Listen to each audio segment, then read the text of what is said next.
सर्वे भवन्तु सुखिनः, सर्वे सन्तु निरामयाः, सर्वे भद्राणि पश्यन्तु, मा कश्चित् दुःखभाग् भवेत्। ओम शांति शांति शांति। सबने अपने घरों में शौचालय बनाए हैं। शौचालय बहुत आवश्यक है। यदि शौचालय नहीं बनाओगे तो सारा घर, सारा देश शौचालय बन जाए। कहीं भी होने लगोगे तो सारा एरिया गंदा हो जाए। इसीलिए बहुत जगह लोग लिख रखते हैं, देखो गधा पेशाब करता है, इसलिए लिख देते हैं कि कोई वहां ना करे। सब जगहें पेशाब करने की नहीं है। शौच जाना, पेशाब करना बुरा नहीं है, आवश्यक है, पर कहाँ करना चाहिए ये आवश्यक है। इसी तरह से सारे प्रकृति के नियम को समझ लो।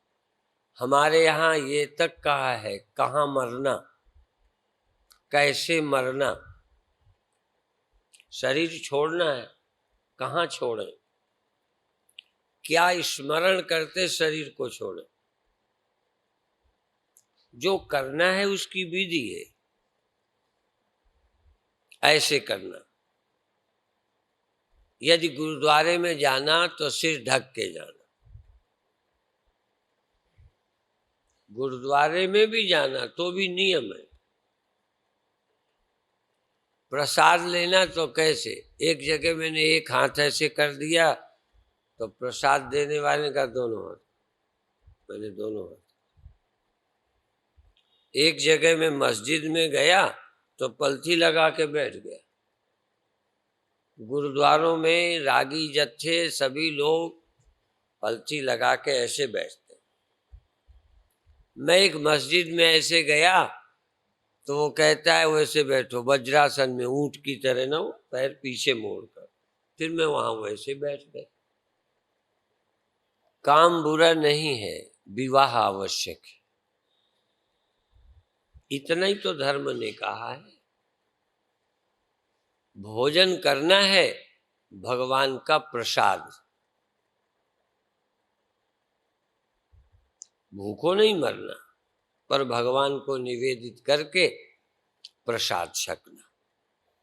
जो काम करना हुक्म से करना। कई लोग ग्रंथों पर आलोचना करते हैं कि मांस खाने की बात भी लिखी है, तो क्या करें। हमारे ग्रंथ बहुत आवश्यक है। कई लोग कहते हैं विवाह का मतलब काम की छूट,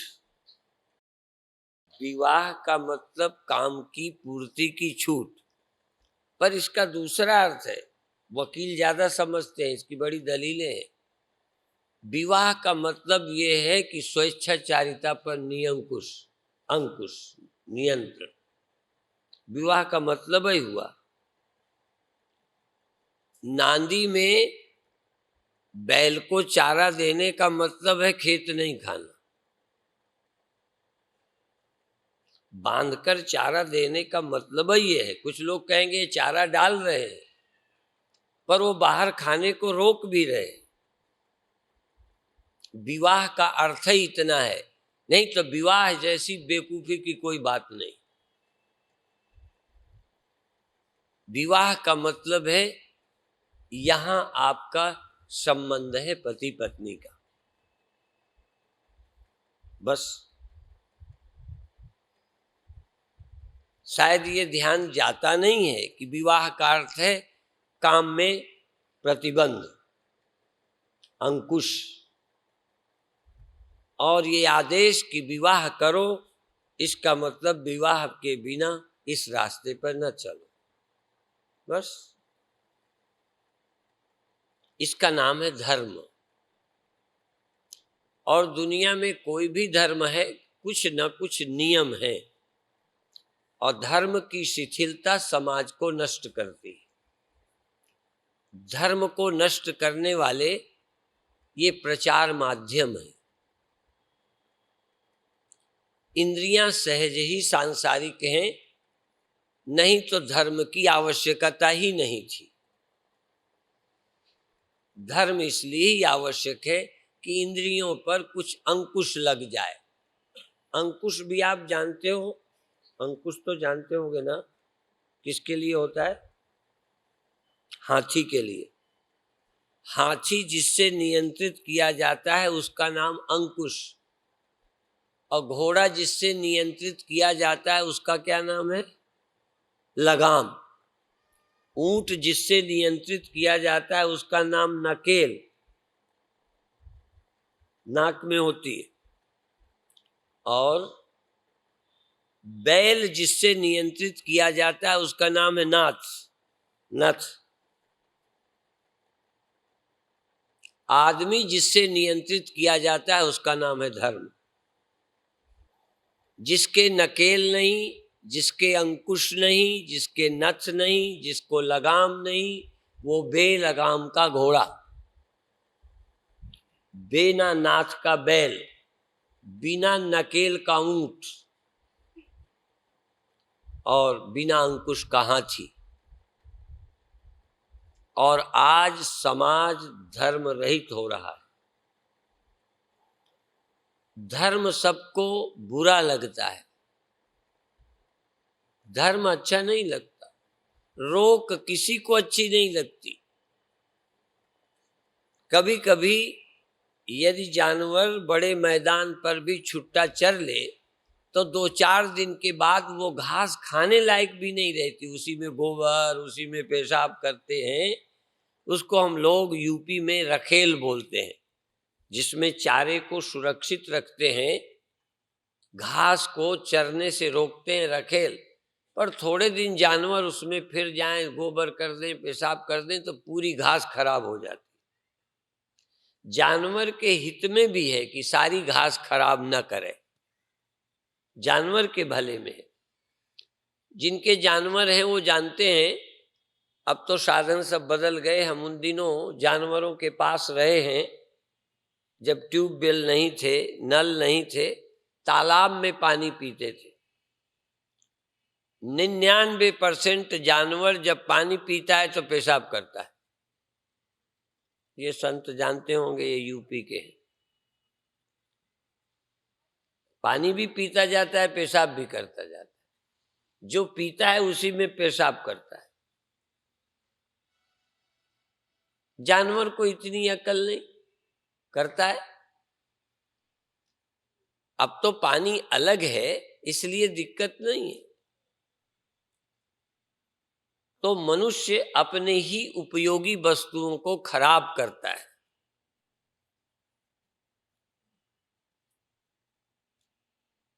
मेरे गुरुदेव कहते थे बैलों के लिए कि टट टट जाने टिट टिट जाने। बैल को चलाते हैं तो कुछ बोलते तो होगे ना, इधर भी पंजाब में भी। ऊंट को, घोड़े को कुछ तो बोलते होगे, भाषा अलग होगी। पर गुरुदेव कहते टट टट जाने टिट टिट जाने, पुचकारे पे होए खड़ा। पुचकारो तो खड़ा हो जाता। जो मनुष्य कहना न माने उस आदमी से बैल भला। कम से कम बैल समझता तो है। अनपढ़ा है, जानवर है, फिर भी मालिक की सुनता है। जो अपने मालिक की, संरक्षक की नहीं सुनता, उससे बैल अच्छा। आप लोग तो अपने घर वालों की सुनते हो ना? आपके बच्चे सुनते हैं?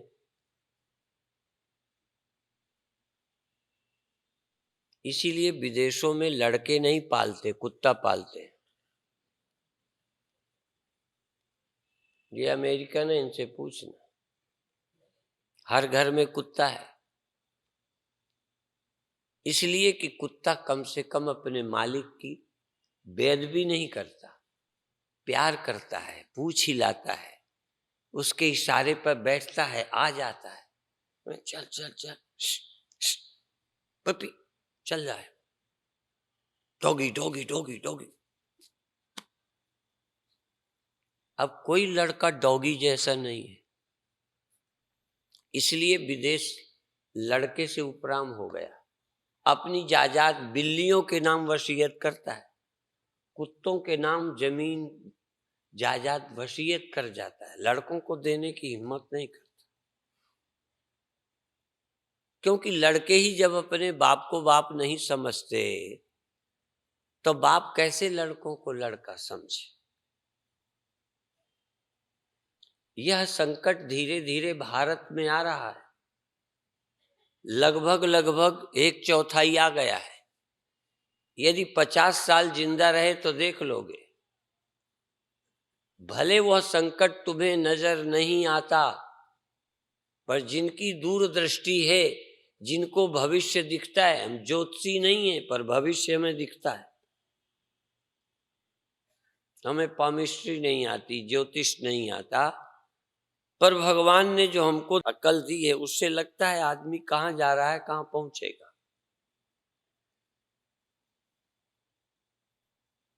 और ये बात किसी एक पंथ के साथ लागू नहीं है।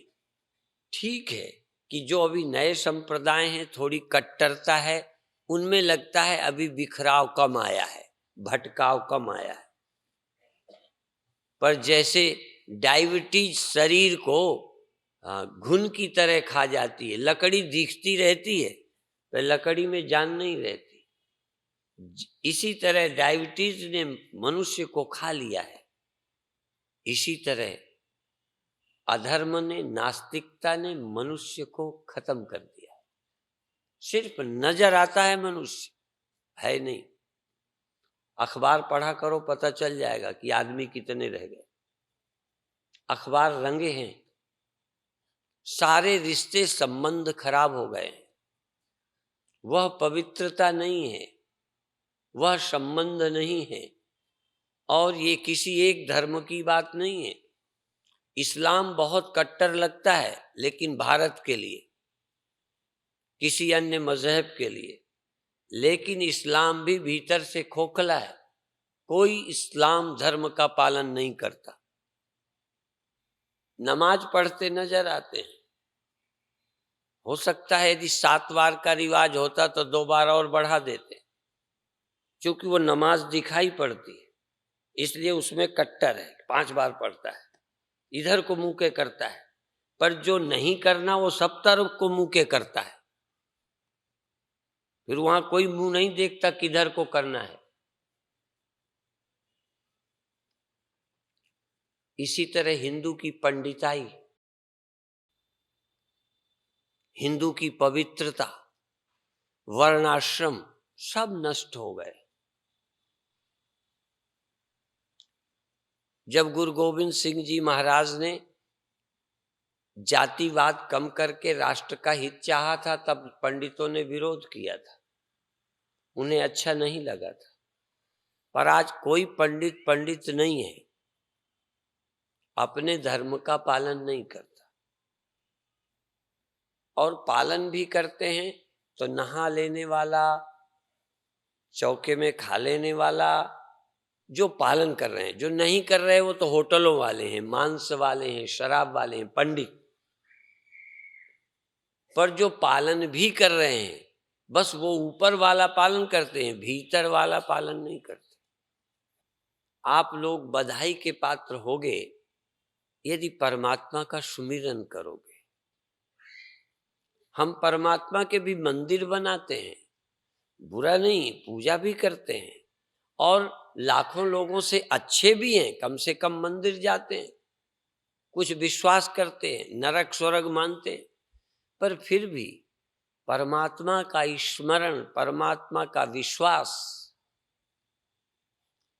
जब मंदिर जाते हैं तो विश्वास करते हैं कि हमें फल देंगे, हमारे भजन का फल देंगे, हमारे जप का फल देंगे, हमारी पूजा अर्चना जो हमने चढ़ाया है इसका फल देंगे। पर ये नहीं सोचते जो दुकान में हमने चोरी की है छिपा के गड़बड़ की है उसका भी फल देंगे। वो जानते हैं भगवान यहीं देखते हैं मंदिर भर में, दुकान में तो चले ही जाते, दुकान में नहीं रहते। भगवान भी बाहरयामी हो गए हैं, जो बाहर कर रहे हैं वो देख रहे हैं, जो भीतर सोच रहे हैं वो नहीं देख रहे। भगवान आज अंतर्यामी नहीं रहे, अंदर की भी जानते हैं तुम्हारे इरादे। और ये भी हम सोचते हैं कि हम कोई ना कोई बहाना कर लेंगे,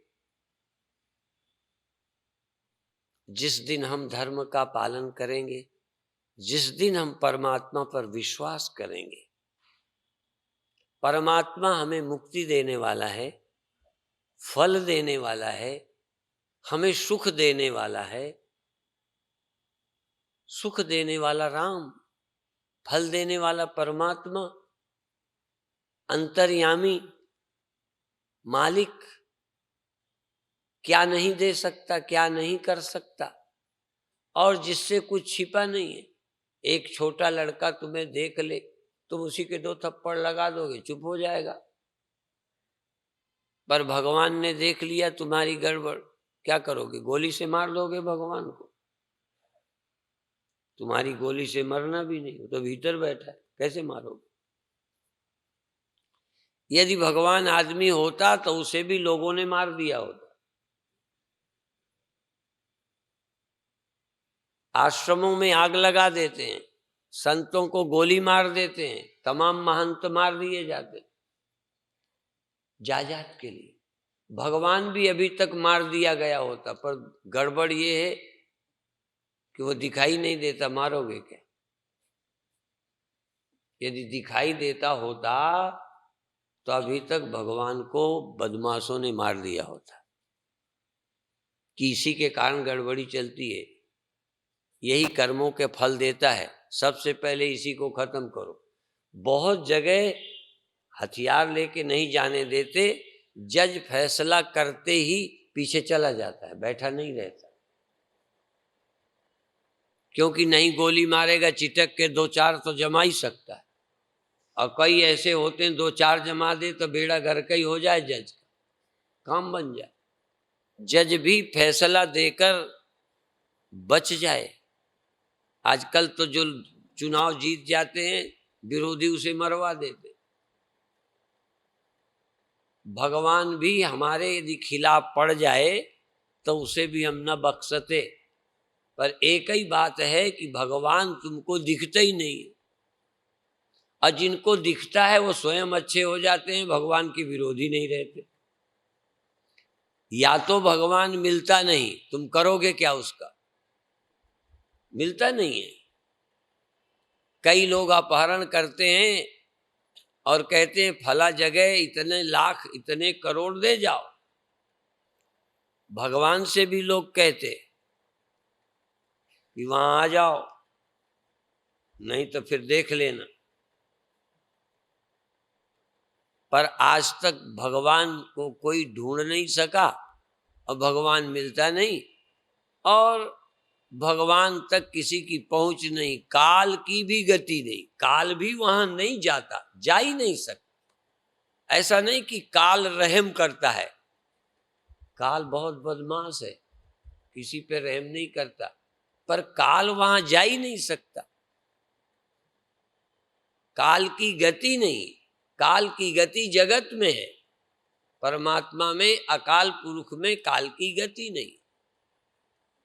मन यदि जाता तो उसे भी बिगाड़ देता, इसलिए मन में क्रोध आता है, तन प्रभावित होता है, मन में काम आता है, तन प्रभावित होता है, मन में डर आता है, हृदय शरीर कपने लगता है, आता है मन में, तन प्रभावित हो जाता है। क्रोध से, काम से, लोभ से तन प्रभावित होता है। स्वप्न में आप दुखी होते हो, चिल्लाते हो, तो इस मुंह से भी आवाज निकल पड़ती है, जबकि ये तो सोया पड़ा था, तुम स्वप्न में थे, वहां लड़ाई हुई थी, वहां मारपीट हुई थी, वहां किसी ने गोली मारी थी, कुत्ते ने घेर लिया, चिल्लाने लगे। एक बार मेरे गुरु भाई टेंट में सोए थे, बगल के टेंट में मैं था। करीब 2 बजे रात चिल्लाने लगे, पड़ोस की सभी रावटियों के लोग जग गए। आवाज दी, क्या बात है, क्या बात है? तो कहने लगे कुत्तों ने घेर लिया था। वहां कोई कुत्ता नहीं था, सपना था। कुत्तों ने घेर लिया और काट रहे थे, दौड़ दौड़ करके नोच रहे थे। अब उनके हाथ में डंडा भी नहीं था तो चिल्ला रहे थे। इतना चिल्लाए कि आवाज पड़ोसियों को आ गई। अब था तो स्वप्न, स्वप्न था, शरीर प्रभावित हो गया। बहुत सारे स्वप्ने केवल मन तक सीमित नहीं रहते, शरीर में उसका इंप्रेशन, प्रभाव पड़ जाता है।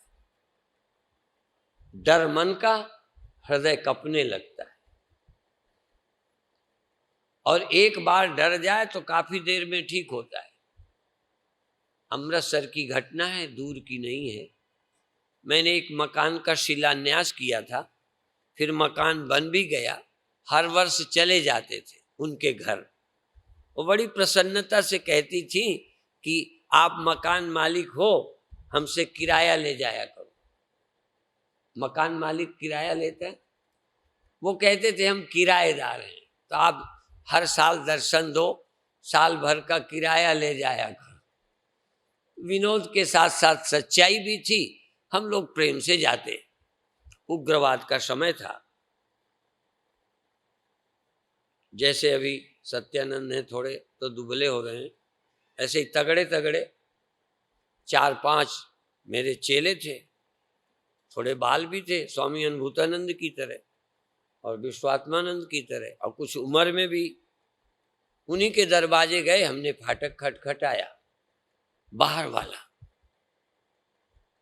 फिर पता नहीं मेरे को ही शरारत सूझी, मैं साइड में हो गया, छिप गया। बाकी मेरे चेले खड़े फाटक पर, मैं इधर चला गया। अब चेले पहचान में आए नहीं। उन्होंने फाटक से देखा तो कहने लगे यहाँ कोई नहीं है, जाओ बाबा जाओ। उनका हम नहीं जाएगा, हम बिना खाए नहीं जाएगा, ऐसे डरावनी आवाज में बोले। उन्होंने कहा बाबा ये 20 रुपया ले लो, बाहर चाय आए पी लो जाके। उन्होंने कहा हम 20 रुपया नहीं लेगा, हम तो अंदर आएगा। अब मैंने सोचा वो तो कहीं हार्ट फेल ना हो जाए। मैं सामने आ गया। अब देखो, डर पैदा हुआ मन में, अब वो डर गई। मैं सामने आया तो हंस भी दिया, फाटक भी खोला, अंदर भी चले गए, चाय बना रही, पर हाथ कह रही थी अभी धड़कन बंद नहीं। देखो, कार्य और कारण, कारण निवृत्त हो गया। जिस अज्ञानता से, भ्रम से डर पैदा हुआ था, बिल्कुल डर खत्म हो गया, परिचय हो गया, अनजानापन नहीं है। घर ले गई, चाय बना रही, ऊपर से हंस भी रही, सारी बात याद करके, फिर भी कहती है अभी धड़कन है। ब्रह्म ज्ञान होने पर भी, आत्मा का साक्षात्कार कर लेने पर भी, भ्रांति के निकल जाने पर भी शरीर और मन के धर्म मृत्यु पर्यंत रहते हैं, जा नहीं सकते। वह जो हृदय की धड़कन है धीरे धीरे समाप्त होगी। ज्ञान 1 मिनट में हो गया, भ्रम हो गया था, भ्रम निवृत्त हो गया, पहचान गई। लेकिन जो धड़कन पैदा हो गई वो 1 मिनट में खत्म नहीं हो। एक बार मुझे ब्लड प्रेशर चेक करने के लिए, वो उसमें पट्टे पे दौड़ाते हैं, वो सब जानते होंगे, मुझे खड़ा कर दिया, धीरे धीरे पहले चलाया, फिर तेज कर दिया। अब मैं यूं यूं यूं यूं थोड़ी देर करता रहा, 10 मिनट, 1-2 मिनट भी नहीं। दवाई निकाल लेते हैं डॉक्टर भी, कसर निकालते। अब इसके बाद मुझे लेटा दिया। वो मशीन लगाए ना लगाए, मुझे मालूम था कि धड़क रहा है। मशीन की जरूरत ही नहीं, हाँ नापने के लिए चाहिए, पर धड़क रहा था। अब मैं पड़ा हूं, बल्कि चलते समय से ज्यादा, क्योंकि तब तक कुछ दौड़ने में मन बटा था। अब शांत लेटा तो धड़कन ही धड़कन थी। अब वो धड़कन को नॉर्मल होने में 200 कितना क्या होता है वो ब्लड प्रेशर, हाँ 200 है, हाँ 200 हो गया, धड़क रहा था। अब धड़कन को नॉर्मल होने में घड़ी नहीं देखी, बहुत देर लगी। तो पैदा तो हुई दौड़ने से, दौड़ना बंद कर दिया, विश्राम में आ गया, पर जो पैदा हो गई उसको टाइम लगता है समाप्त होने में। जिस अज्ञान और वासना से तुमने शरीर पैदा किया है, जिस अज्ञान से वासना की पूर्ति के लिए शरीर पैदा कर लिया है, गुरु महाराज ने कहा, गुरुओं ने संतों ने कहा, अंतकाल में प्राणांत के समय भगवान कृष्ण ने भी कहा, व्याहरण माम अनुस्मरण या त्यजेत देहम, जो मेरा स्मरण करते हुए ओम का उच्चारण करते हुए शरीर छोड़ता है वो मुझे प्राप्त करता है। पर यम यम भावम स्मरण, जो जो भाव का स्मरण करता है, तम तमई वैति कौन्तेय सदा तद भाव भाविता। गुरुओं ने कहा कि यदि स्त्री का स्मरण करते, मकान का स्मरण करते, पुत्र का स्मरण करते शरीर छोड़ेगा तो अलग अलग गतियों को प्राप्त होता है, और यदि नारायण का स्मरण करते शरीर छोड़ेगा तो नारायण हो जाएगा, ये कहा। तो शरीर तो छूटेगा। हम क्या कर रहे हैं? और यदि शरीर प्राप्त कर लोगे तो सब दुर्दशाएं अपने आप होंगी। शरीर होगी तो बुढ़ापा होगा, बीमारी होगी, लड़के होंगे, पति होगा, पत्नी होगी, गरीबी, दुकान धंधा होगा। शरीर के मिलते सब कष्ट मिलेंगे। शरीर पाने के लिए वासना चाहिए, वासना के लिए अज्ञान चाहिए। हम अज्ञान के कारण, अनादि अविद्या के कारण, अविद्या, अस्मिता, राग, द्वेष, अभिनिवेश, हम कौन हैं सही नहीं जानते। जब सही नहीं जानते तो गलत जानेंगे, जानेंगे तो रस्सी ठीक नहीं दिखाई पड़ेगी तो सांप दिख जाएगी, आदमी ठीक नहीं दिखाई पड़ेगा, ठूठ लगेगा, ठूठ नहीं दिखाई पड़ेगा, चोर दिखाई पड़ेगा। दूर से देखोगे कुछ का कुछ दिखाई देगा। एक बार बहुत पहले मैंने अखबार पढ़ा था, बहुत पहले, शायद 30 साल 40 साल पहले, एक अखबार में कार्टून था। कार्टून बहुत छपते हैं। 2 चित्र थे। एक चित्र में एक महिला स्नान कर रही है, पीठ इधर को है, तालाब में स्नान कर रही है। एक बाबूजी डंडा लिए टहलते जा रहे हैं। एक में दिखाया बाबूजी जा रहे हैं, मन करने लगा, बाल स्त्री के देख करके दर्शन करने को मन करने लगा। वासना। अब नजदीक गए तब तक उसने मुंह फेरा, तो वो तो बिल्कुल स्वामी अनुभूतानंद जी जैसे थे। दाढ़ी, मूछ, पीछे से सिर्फ बाल लगे, कोई महिला। जब मुंह फेरा तो बाबा। तो नीचे एक वाक्य लिखा था कार्टून में, धत तेरे की, बस और कुछ नहीं, चित्र था और धत तेरे की। मतलब ये दिखाया कि देखने जा रहे थे पर निकला कुछ और, तो लौट पड़े धत तेरे की कह के। मनुष्य को जो दिखाई देता है जरूरी नहीं कि वो हो। कोई रस्सी में ही सांप दिखाई देता है ऐसा नहीं है। दिखने में भ्रम, सुनने में भ्रम, कहे कुछ सुनाई कुछ देता है। तुम रोज नोट करो क्या कहा और तुमने क्या सुना, हमने क्या समझाया, तुमने क्या समझा। समझने में भ्रम, देखने में भ्रम, सुनने में भ्रम, भ्रम है। हमें लगता है कि ये है, ये सुख है, और इसी भ्रांति में हम फंसे हुए। इसलिए भ्रांति का निवारण, शांत चित्त हो तो थोड़ा देख सकोगे, धैर्य हो तो देख सकोगे, असलियत को समझो। जो देख रहे हो, समझ रहे हो, सो सच है क्या? यदि हमको सहज सत्य दिखता होता तो गुरुओं की वाणी की जरूरत नहीं थी।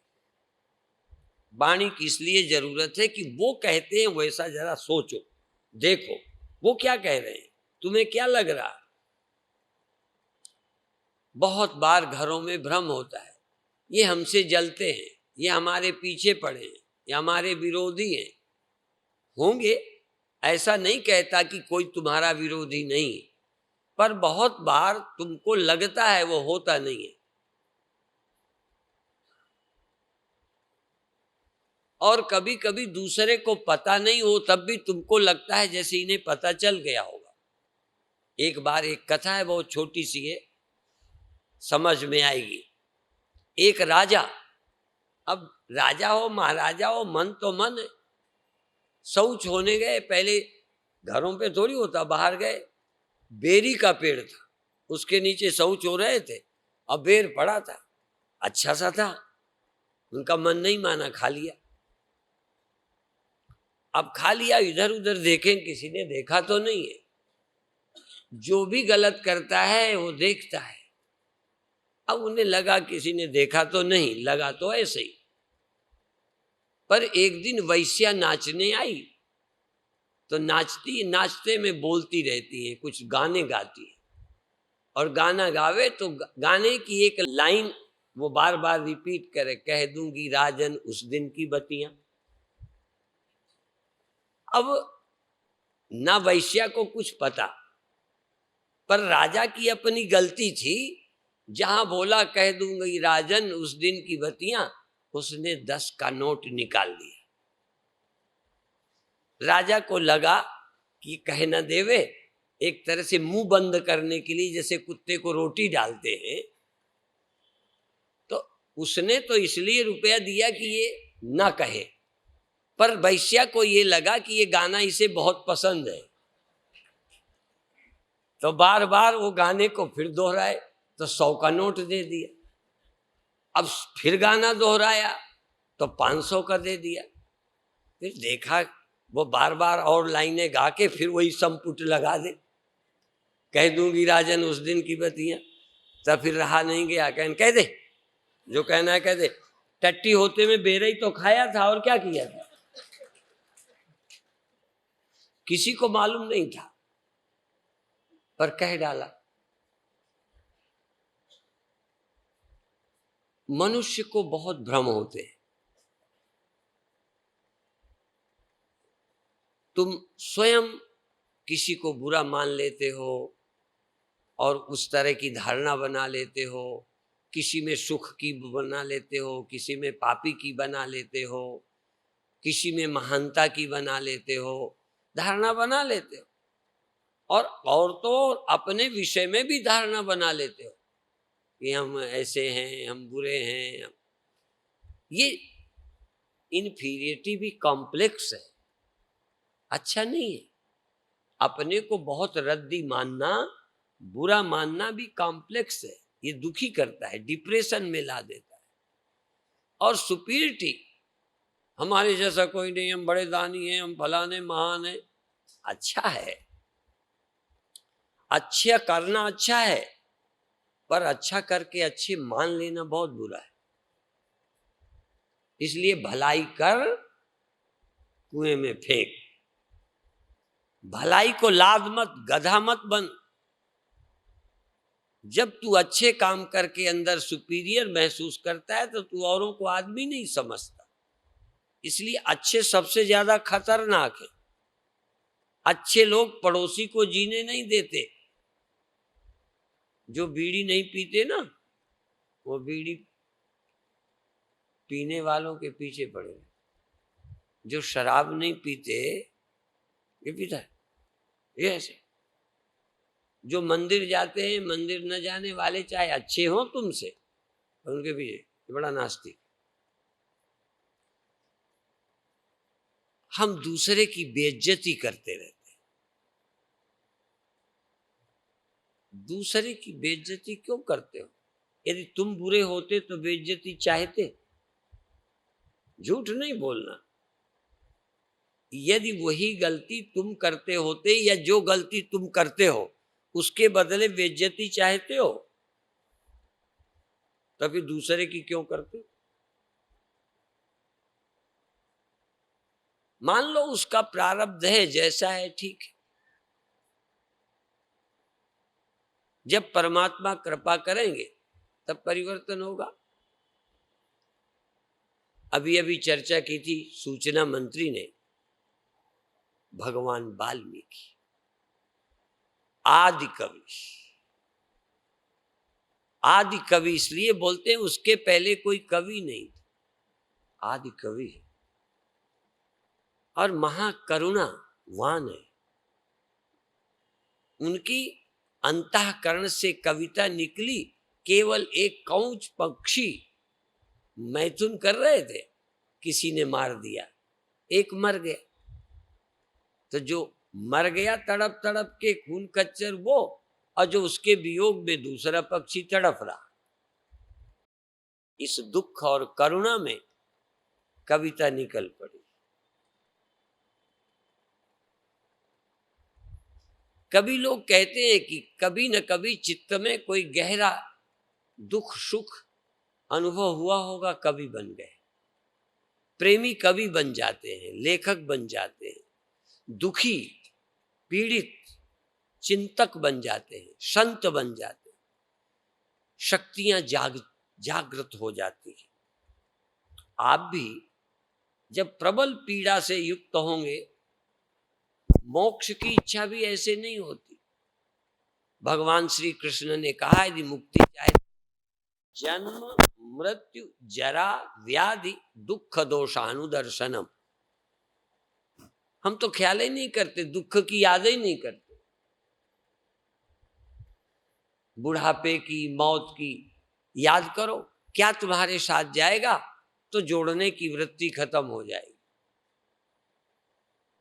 अब हम बूढ़े हो गए शरीर से, अब लोग तो लगता है क्या करना आश्रम, किस काम आएंगे, क्या लेना देना। जो आश्रम अज्ञानता से मान से प्रेरित होके बने वो व्यर्थ लगते हैं।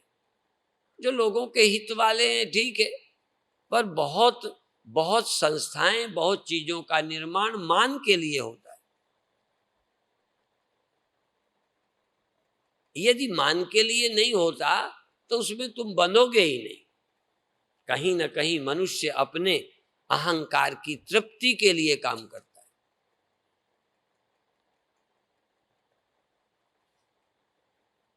इसलिए बहुत प्राकृतिक कर्मों में अहंकार नहीं होता। आप शौच जाते, पेशाब करते, भोजन करते, इसमें कोई अहंकार ही नहीं है। कोई नहीं कहता मैं शौच जाता हूं रोज नियम से, पर 2 रुपया चढ़ा देता है तो फूलने लगता है।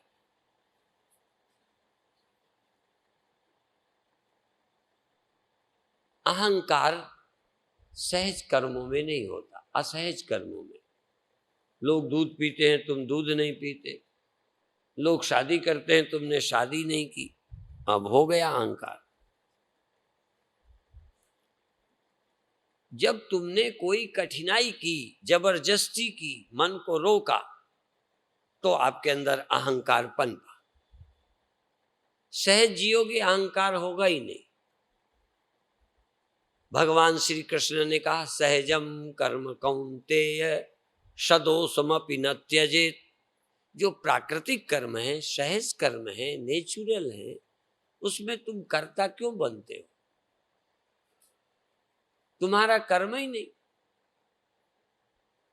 असल में कर्तापन ये तुम्हारा है, कर्म तुम्हारा नहीं है। कर्म तो गुणों का है, प्रकृति का है। गुणा गुणे सुवर्तन्त इति मत्वा न सज्जते। जितने कर्म हैं गुणों से होते हैं, पर तुम अपने को कर्ता मानते हो। ये केवल रटने वाली बात नहीं, एक्सपीरियंस, अनुभव की बात है। देखो तुम करता हो क्या? भूख तुमने लगाई क्या? जवानी तुम लाए क्या? बुढ़ापा तुम लाना चाहते हो क्या? आ गए। भूख, छोटे बच्चे को कितनी जल्दी 3-3 घंटे में दूध चाहिए। बताते हैं कि 3-3 घंटे में थोड़ा थोड़ा दूध पिलाओ।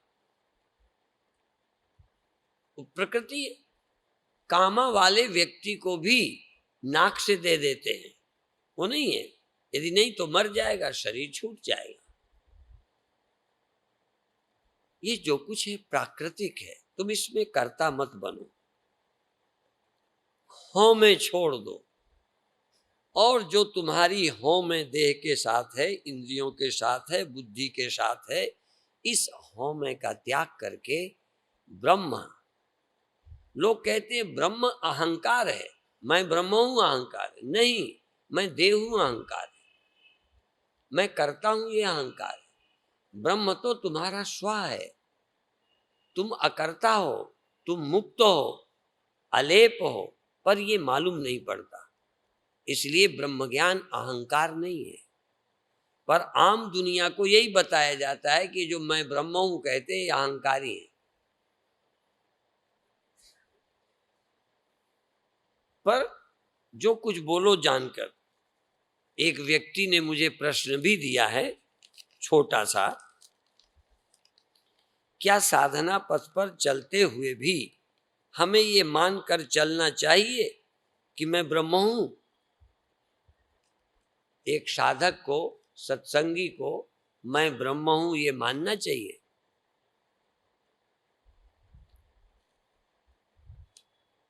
पहले मैं देह हूं ये छोड़ना चाहिए। पहले मैं इंद्रियां हूं ये भाव छोड़ना चाहिए। मन मैं हूं, मेरा है, ये छोड़ना चाहिए। फिर बाद में समझना चाहिए मैं ब्रह्म हूं। पहले निषेध। एक सांप नजर आता है, पहले कहो ये सांप नहीं है, तो फिर क्या है, कहीं पृथ्वी दरार दे गई है। फिर कहो ये दरार नहीं है। फिर तीसरा, कोई पेशाब कर गया है, फिर कहो ये कोई पेशाब नहीं कर गया, फिर क्या है? पहले इनको हटाओ, फिर क्या है, तब देखेंगे क्या है। पहले जो आरोपित है, जो आपको भ्रांति है कि ऐसा मैं हूं, जो चीज चली जाती है वहां तो शायद सांप वाले को दरार दिखे ना दिखे, दरार वाले को सांप दिखे ना दिखे, पेशाब वाले को सांप एक दिखता है, दूसरा नहीं दिखता। यहां तुम्हें दिखता है, थोड़ी देर तुम्हें लगता है मैं सोया था, थोड़ी देर लगता है सपनों में था, थोड़ी देर बाद लगता है मैं जागा हूं। जब जागे हो तो वो नहीं, जब सपने में थे तब ये नहीं। एक चीज तुम्हारे साथ रही, तुम कौन हो? अब यहां देखो, यदि जागृत अवस्था तुम्हारी सदा नहीं टिकती, वो चली गई, तो बचा कौन? सुबह मैंने बताया था, फिर ध्यान दीजिए, इसका नाम रख लो, ये नंबर 1 गांठ है, इसका नंबर डाल लो, ये नंबर 1 है, ठीक है। अब ये गई, देखो ये गई, अब ये नंबर 2 है,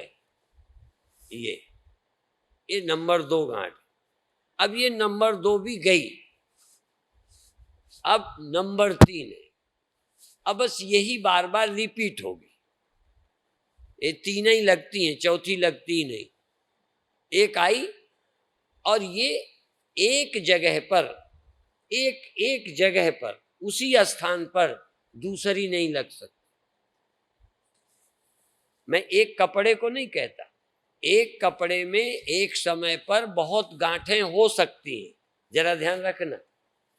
एक कपड़े पर अलग अलग जगहों पर अनेक गांठें हो सकती हैं, पर जिस जगह एक गांठ है, उसी कपड़े में, उसी एरिया में, यहां तक ऐसे करोगे।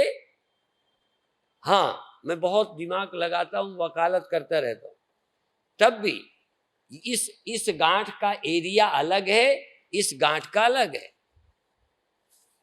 जिस एरिया में, जिस कपड़े में यह गांठ है, उसी एरिया में, उसी कपड़े में दूसरी गांठ तब तक नहीं हो सकती जब तक ये खत्म ना हो। और तुम लगा दो तो तुम्हें इनाम दूंगा, ऊपर कर दोगे, लेकिन जिस कपड़े में ये गांठ है उसी एरिया में दूसरी गांठ तब तक नहीं हो सकती जब तक ये खत्म ना हो। तो जिस साक्षी में जागृत अवस्था है, साक्षी में जागृत अवस्था है, तो जब तक साक्षी से जागृत जाएगी नहीं तब तक स्वप्न नहीं आ सकता, नहीं आ सकता। और स्वप्न जब तक जाएगा नहीं, जागृत नहीं आ सकता। और जागृत स्वप्न जब तक जाएंगे नहीं, गहरी नींद नहीं हो सकती। एक जगह पर एक टाइम पर एक ही अवस्था हो सकती है। तुम्हारी तो तीनों हो जाती हैं। बोलो, तुम्हारी तीनों एक टाइम पे होती। क्यों? क्योंकि एक अस्तित्व में उसी स्थान पर उसी टाइम पर दो अवस्थाएं नहीं हो सकती।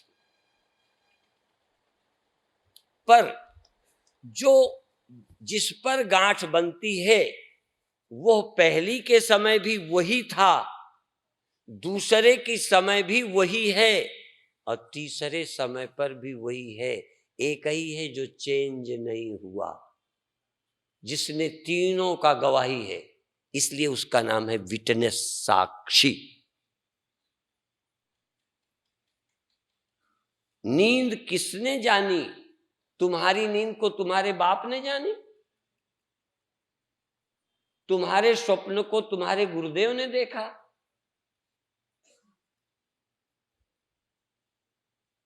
भगवान न करे तुम्हारा स्वप्न कोई पड़ोसी देख ले, नहीं तो वो लात जूता होवे।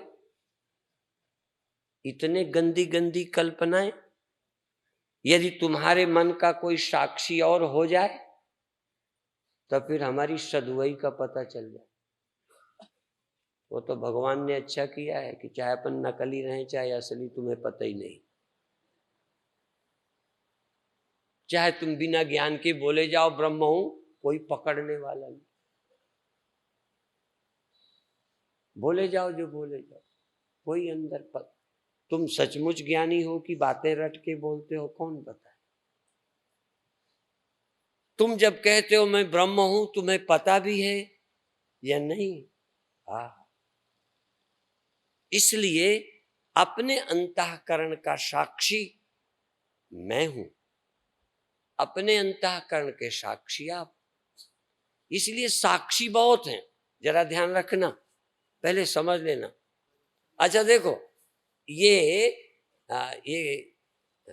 समझ लेना, तीन माने सब, तीन माने सब समझ लेना। अच्छा, एक साक्षी ये है, इस गांठ में जो कपड़ा रहता है उसका क्या नाम है? साक्षी। इस गांठ में जो कपड़ा रहता है उसका नाम साक्षी। इस गांठ में जो कपड़ा रहता है साक्षी। इसलिए इस गांठ में जब दूसरी आएगी यही जानेगा। इस जगह जब तीसरी गांठ आएगी ये जानेगा, ये नहीं जानेगा।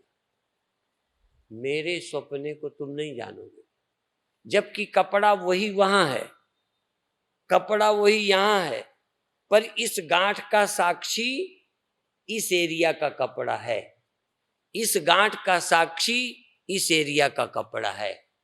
इस एरिया का कपड़ा वहां का साक्षी नहीं। इस बल्ब की रोशनी का आश्रय बिजली, इस प्रकाश की आश्रय बिजली, इस बिजली को वहां से कोई लेना देना नहीं, वहां की बिजली का बस उसी रोशनी की साक्षी है। जो बल्ब जलता है वो बिजली उसी की साक्षी है, बस उस रोशनी की। और जितना ज्ञान होगा, ये मैंने देखा, ये मैंने अपनी आंखों से, अपनी स्मृति से। अच्छा, मेरी जेब में क्या पड़ा है तुम बताओ, बता सकते हो? मुझे नहीं पता, बोलो। यदि तुम और साक्षी एक है तो बताओ मेरी जेब में क्या है। अब देखो, इन आंखों से मैं देख आया, इन आंखों से देख आया, तो तुम इन आंखों से बताओ मैं क्या देख आया। वेदांत तो बड़े मजेदार टॉपिक है, विषय है, सब्जेक्ट है, ये आनंददायी भी है।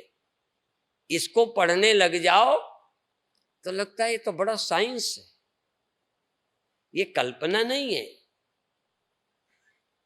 जैसे अच्छा, अब चूंकि इस कान आंख नाक का मैं हूं, इसलिए कैसी महक है जबान से बोल देता हूं। अच्छा मैंने ऐसा, तुम बताओ कैसी है। अच्छा मैंने अपने मन से स्मरण कर लिया, मेरी जेब में क्या है, तुम बताओ।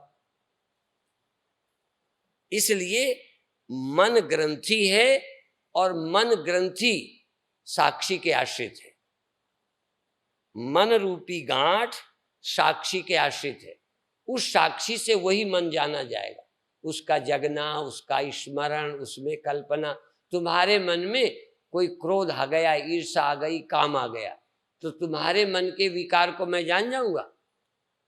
बोलो, नहीं जान सकते। इसलिए साक्षी अलग अलग लगते हैं, पर यही बताना है कि साक्षी एक है। साक्षी संपूर्ण संसार में, जैसे फिर कहूं, यह गांठ का कपड़ा, इस गांठ का सबका कपड़ा एक है, पर फिर भी इस एरिया का कपड़ा ही इस गांठ को जानता है, यहां का नहीं, यहां का नहीं, यहां का। इसलिए पर कपड़ा एक है। इसी तरह सर्वत्र ब्रह्म चेतन एक है, पर इस अंतःकरण की बात यहीं से मालूम पड़ती है। यदि उस अंतःकरण की यहां से मालूम पड़ जाए तो फिर कहना होगा वहां साक्षी नहीं है, तो साक्षी यही है। यदि इस गांठ का आधार, इस गांठ का आधार ये कपड़ा है, और यदि यहीं से इसका आधार हो, तो फिर यहां कपड़े की जरूरत नहीं है। इसलिए यहां की गांठ को सहारा देने के लिए यहां कपड़ा चाहिए कि यहां? बोलो, जहां गांठ है वहीं सहारा चाहिए।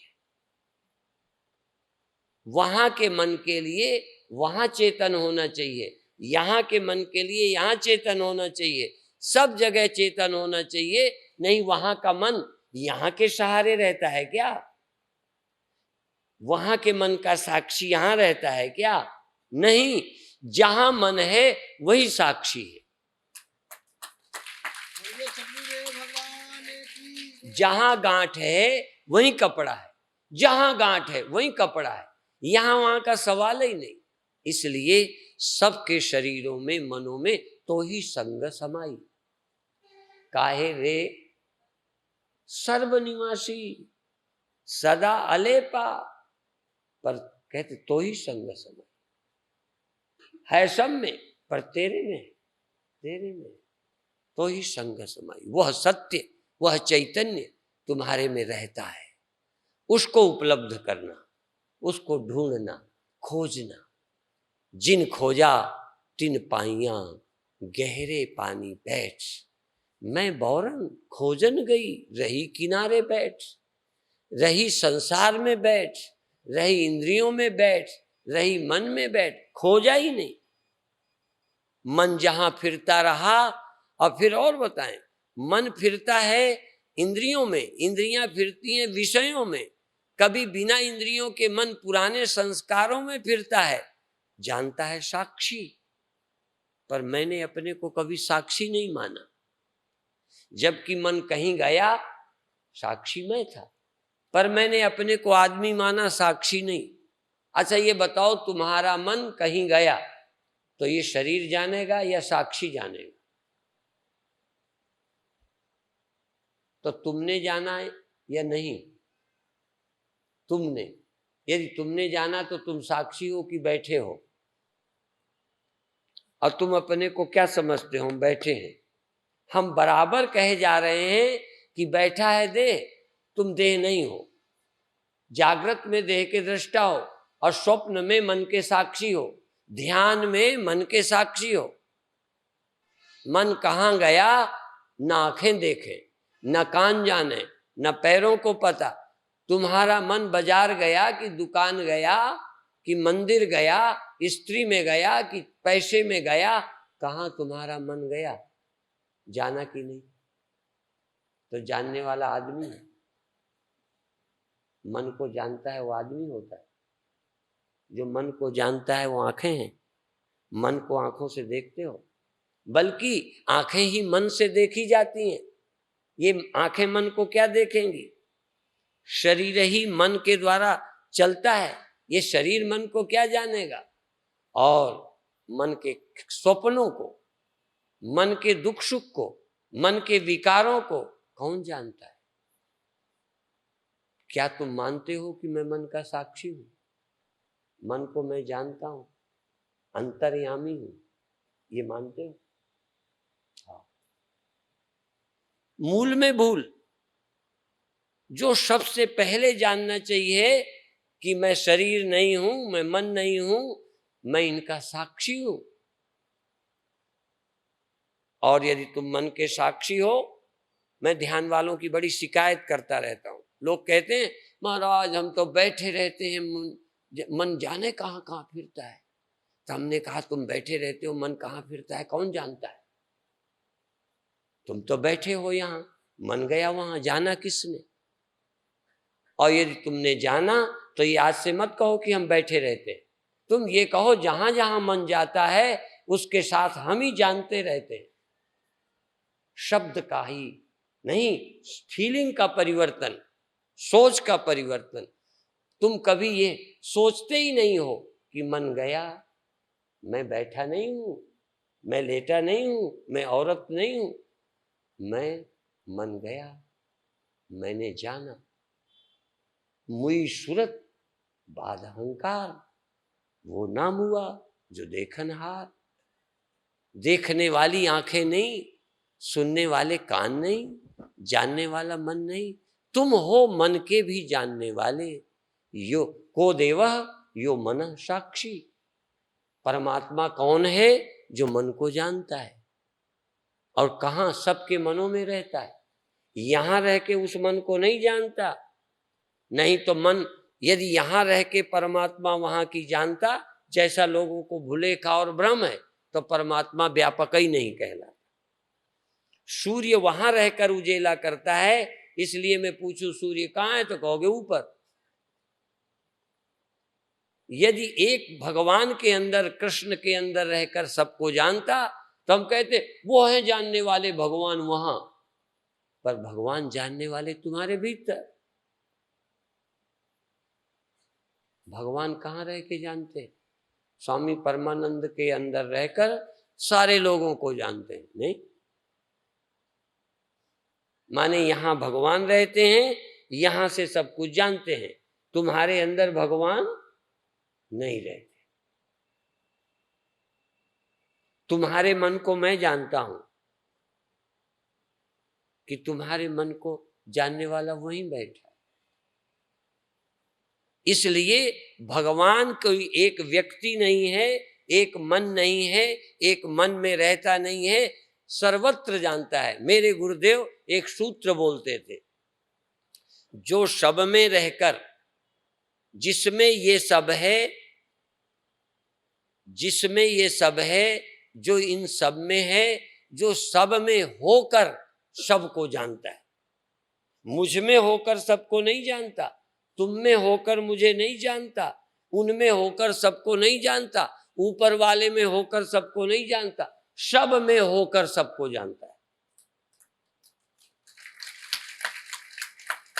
यह है भगवान की व्याख्या।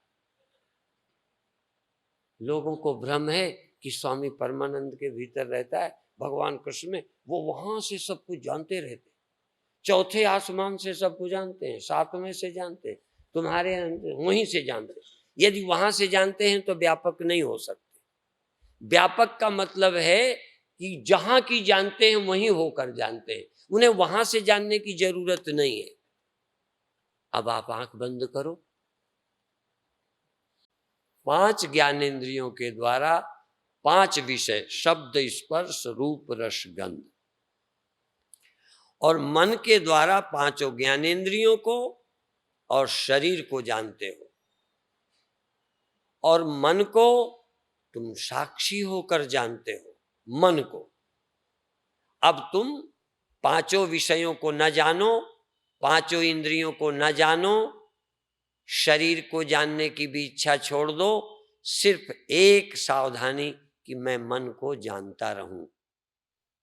3-4 मिनट भी नहीं, केवल 2.5 मिनट मन को जानता रहूं। मन को, कब मन यहां आया, कब वहां, सावधान रहो। और नहीं तो लाओ, पहले श्वास में ले आओ, फिर आंखों पर ले जाओ, फिर कान पर जाओ, फिर अपने शरीर के किसी अंग पर जाओ। कभी भीतर मन को ले आओ, कभी बाहर की स्मृति में चले जाओ। जो देखा सुना कभी है उसकी याद करो। जालंधर कहाँ है, लुधियाना कहाँ है, कितना बड़ा है। भीतर याद करो, फिर बाहर। अपने शरीर को भीतर से स्मरण करो, फिर बाहर से ख्याल करो।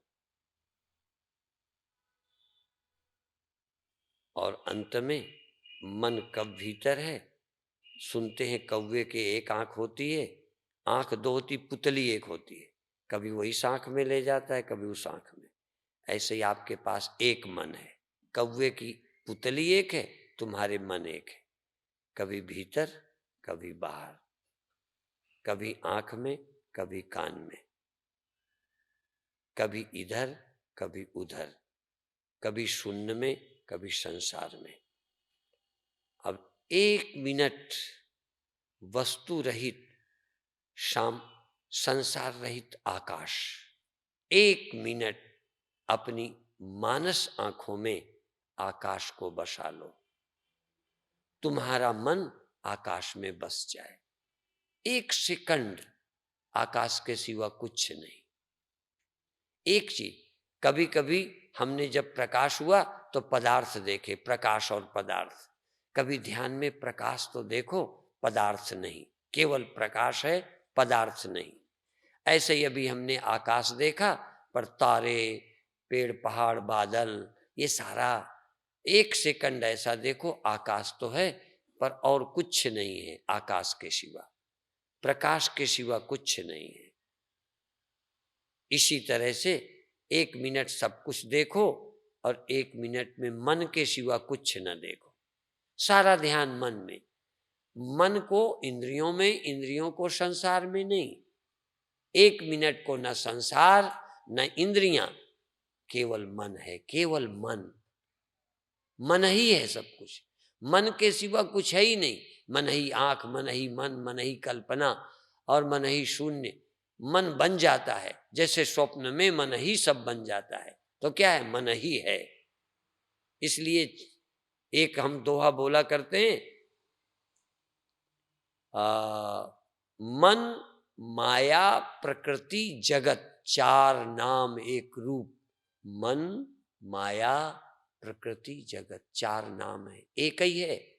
ये मन ही जगत है, मन ही जगत है, मन ही शून्य है, मन ही सब कुछ है। और जब मन नहीं तब ब्रह्म है। मन खड़ा करेगा जगत, 1 सेकंड को मन, और अंत में 1 सेकंड को मन भी नहीं, केवल चैतन्य। फिर मन तू ज्योत स्वरूप है, अपना मूल पिछान। अब ये मन ज्योति में लीन हो गया। जो ज्योति दिखती है उसमें लीन नहीं हुआ। जो ज्योति दिखाई देती है, जो लोग आजकल दिखा रहे हैं, उसमें नहीं, बल्कि ज्योति तो मन और इंद्रियों का विषय है। तो यहां तो मन कहीं न जाए, न देखे सुने जाने हुए पदार्थ और इंद्रियों का त्याग कर दे, मन रह जाए। और मन, मन भी कुछ नहीं, ज्योति है। ज्योति माने चेतन है। मन तू चेतन रूप है, मन तू चेतन रूप है। नहीं जानने से चेतन मन बन जाता है, जागरूकता से मन चेतन हो जाता है। मन चेतन हो गया, मन मिट गया, मन खो गया। अब यही समाप्त करते हैं। अभी छुट्टी, अभी आरती, और कल का दिन और रह गया। जिन भाग्यशालियों के प्रारब्ध में होगा वो इन 2 दिनों का पूरा लाभ लेंगे।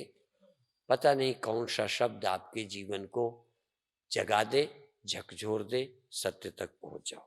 हरे जो ध्यावे फल पावे, दुख बिन सेवन का, स्वामी दुख बिन सेवन का, सुखे संपत्ति घरे आवे, सुखी आनंद घरे आवे, कष्ट बीते तन का। ओम जय जगदीश हरे, मात पिता तुम मेरे, शरण पड़ूं मैं किसकी, स्वामी शरण पड़ूं मैं किसकी, तुम बिन और न दूजा, प्रभु बिन और न दूजा, आस करूं मैं किसकी। ओम जय जगदीश हरे, तुम पूरण परमात्मा, तुम्हें अंतर्यामी, स्वामी तुम्हें अंतर्यामी, पार ब्रह्म परमेश्वर, पार ब्रह्म परमेश्वर, तुम सबके स्वामी।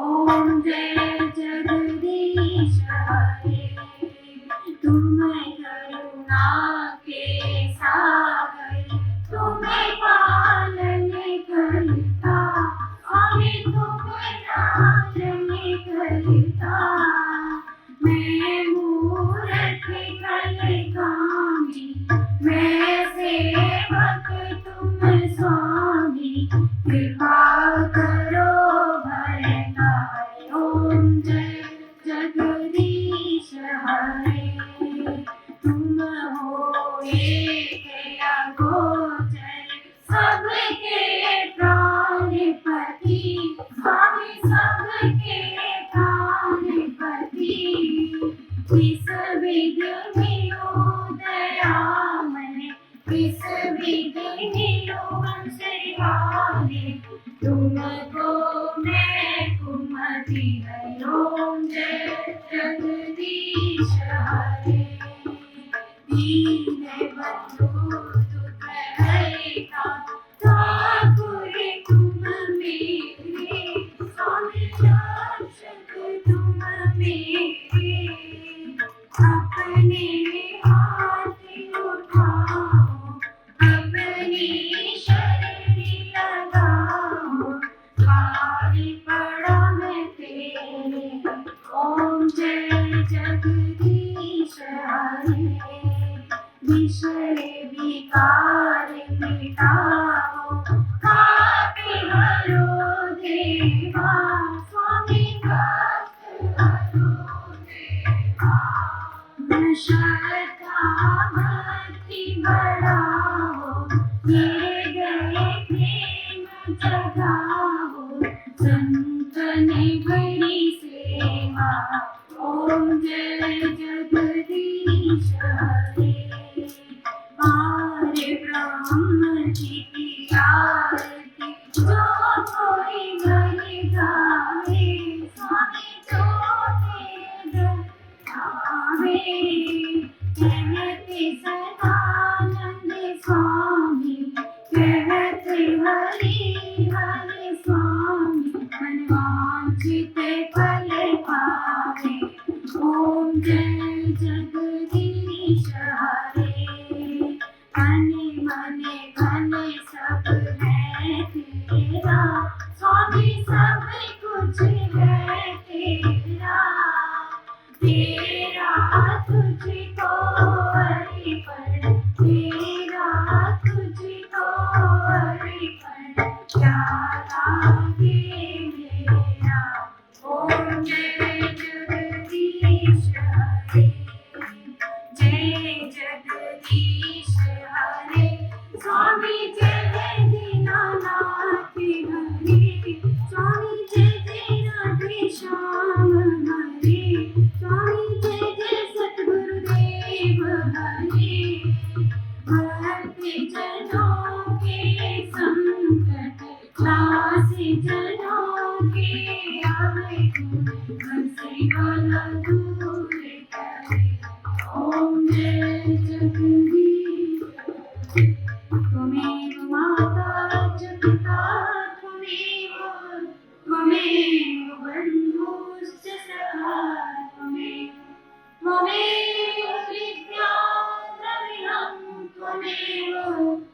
में